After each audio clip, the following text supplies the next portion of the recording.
So often I sit down with a client and we talk about consistency or the struggle to be consistent. I certainly struggle with that. I wonder if you do too, but I wanted to share this thought that came up in a session this morning. So we talked through what the goal is, what it is that she's trying to accomplish, and realized that none of the issue was really with doing the thing. It was all about the fears and the hesitations that are attached to it. So it was specifically working out in a certain way consistently, but the reason she couldn't make herself do it or like find the motivation to make it happen was because she had to start with research. And she knew that if she researched what to do, she would either spend too much time researching and not actually get to it, or she would spend too little time researching and not actually feel confident to do the thing.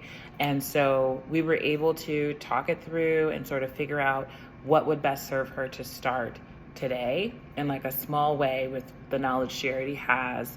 And she decided to go ahead and apply what she knows and build on that, and in time feel more freedom to do some research, but not with the pressure that she must do the research and do it perfectly before she starts this exercise routine.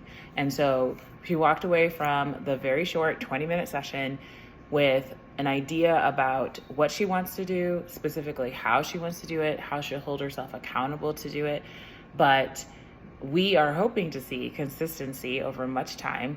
And the conversation just sparked in my mind, that this is something that we all struggle with, but we don't always see what's behind the scenes. So I'm inviting you today to join me in looking behind the scenes of what it is that you are trying to do consistently, and try to understand yourself deeper. Like, what is it that is keeping you from being from being consistent, but also what is behind that thing? It might look like, oh, I just want to work out every day and I don't know why I don't do it. I don't know. Well, what would it take for you to start doing it? And what are you learning about yourself by answering that question? And how will you hold yourself accountable? And next time you're not consistent, what will you learn from that experience? What will you do to move it forward to the next small thing that you could do to make this a consistent habit in time? What flow or rhythm are you working against in your own nature and trying to just overcome and push through, instead of aligning the activity with who you are and allowing that consistency to flow out of who you already are today? So just a bunch of thoughts to think about. I'm certainly still struggling through, but with learning, with growth in consistency, and I hope that you are too.